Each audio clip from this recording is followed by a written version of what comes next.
There's always, always better things ahead. And that promise is given to us by our Savior. And we know that. But it doesn't always feel that way. But I have an awesome opportunity here. My rectory's here in my office, and during the week, I get kind of overwhelmed, like maybe you do, I don't know. I do quite often. But then the school's right over there. And so I walk over to the school, and the kids always find a way to lift me up. Always. Well, Thursday this week was an awesome day. We took the middle school to the cemetery, and the devotion that those kids showed, we prayed a bunch of prayers there for all those who had died, and then all the students went to all the graves, and they prayed for everyone who has died. And that just really lifted me up in the sense that they took their faith seriously, they took everything seriously, and I was so happy and proud of them. And then earlier this week, I went over to the school, and there's a lot of stuff going on, and I went over to the school, and the first grade was doing a coloring sheet, and they were writing the parts of an apple. And one of the kids said, "Father, how do you spell liver?" And I said, "Why do you need to know how to spell liver?" And they said, "Because it's a part of an apple." I said, "A liver is a part of an apple?" They said, "Yes." I said, "Why? Why do you think that?" They said, "Well, we have a liver, so an apple has a liver." I said, "Okay, it's not a part of an apple." And then another one said, "Well, we say it during the Pledge of Allegiance." I said, "Say what?" "Liver." And I said, "I pledge allegiance." I was going through my head and thinking, where, with liberty and justice for all. Liver.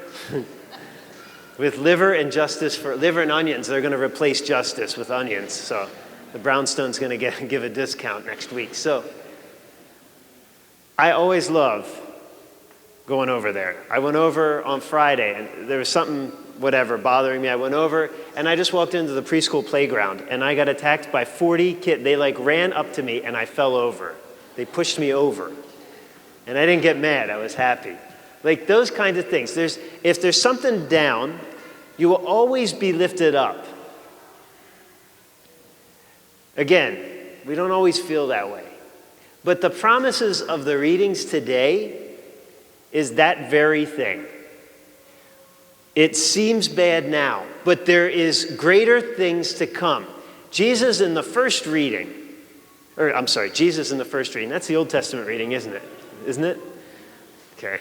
There's greater priests to come. So don't worry, Father Josh is going to come out and do the homily. See, better things are to come. So, in the first reading, Ezekiel was a prophet. And he was a prophet because the Jewish people were no longer in Israel. They were shipped out. They were defeated, and they were all sent away. And they were in a different country, a different territory. And Ezekiel says, "I see from the temple water flowing." Well, the people would have thought he was crazy. The temple was destroyed. There was no temple. So what Ezekiel the prophet was saying is, there's going to be a temple again. And there's going to be a place to go back to. These people, that was the furthest thing from their mind. It couldn't have happened. They were completely destroyed. But he said, no, there will be a temple, and there will be water that comes from that temple that will feed everything, that will make everything beautiful, that will restore everything. They couldn't imagine it. They couldn't believe it. There are better things ahead. Jesus in the gospel, he goes into the temple, and he says, this temple will be destroyed, but I'll build it up better in 3 days. And those people, there's no chance. They said when they were at that time, the temple was being rebuilt for 46 years. It was already rebuilt when the Jewish people were entered back into the Holy Land, when they were allowed back, but it wasn't a nice temple. King Herod was rebuilding it at this point, and it was to make it bigger and much more gold and stuff around it. But it had taken 46 years, and they're like, you're not destroying this temple. This is one of the reasons why they put Jesus to death. He said he was a blasphemy. But he said, I'll rebuild it better Better days are ahead. But then St. Paul takes us even greater. He says, no. The temple is not the building. The temple is not God, which is what the Jewish people had. There was one presence of God in the whole world, and it was in that temple. St. Paul says, no. It's not the temple. It's you. You are the temple of God. You are him. Do you see how it progresses? There's something better. And for you and me, brothers and sisters, we have this promise that there is something better for you and for me, that we are made into God. This is the promise of our faith, that the temple is not just a place, that God is not just sitting somewhere, but that God, through Jesus,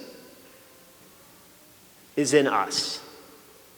This is an unheard of thought to who Ezekiel was talking about. That would have been blasphemy.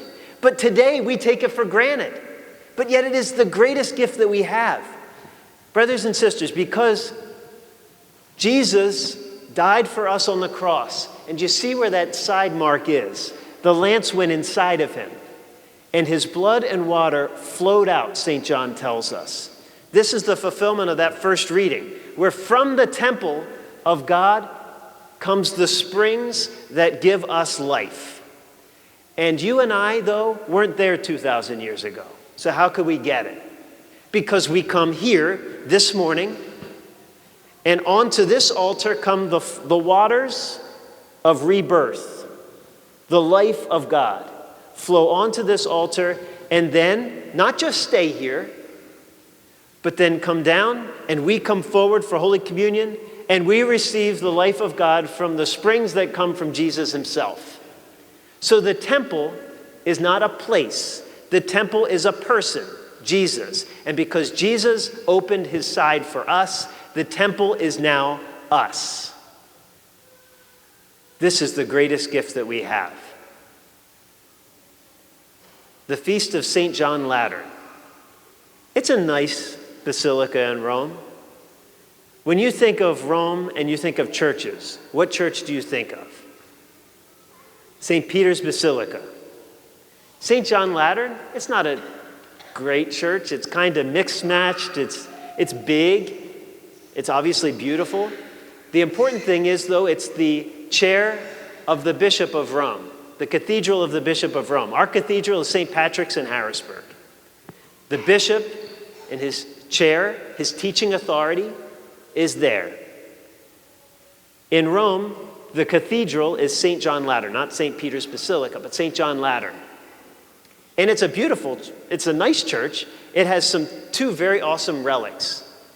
Under the altar, in the altar, is the altar where St. Peter celebrated Mass, which is awesome. And above the altar is a piece of the table of the Last Supper. So it holds artifacts that connect us to the very event when Jesus handed us his life. But what's most awesome about St. John Lateran is that it has been a church since 324 AD, 1701 years. And think about the things that have happened in Rome for 1701 years. There have been many earthquakes. That church has been destroyed by fire twice. During the Middle Ages, when Rome was abandoned, it was ransacked by the Vandals and used as a barn for cattle. So many different things happened to that place, and yet it still stands 1701 years later. Brothers and sisters, the promise that we have from those readings and from our faith seems like it's been attacked and ransacked year after year after year, but it still stands. And that church, the Lateran Basilica, is a sign that although everything has attacked us, our faith still stands, because the promise is not based on any human thing, but on God himself. That is the great reason why we celebrate this feast, that our faith stands, and not only stands, but is strong, and it lives, and he lives. And because he lives, you lives. And that's the most awesome gift that we have. Praise be Jesus Christ, King of the universe, now and forever.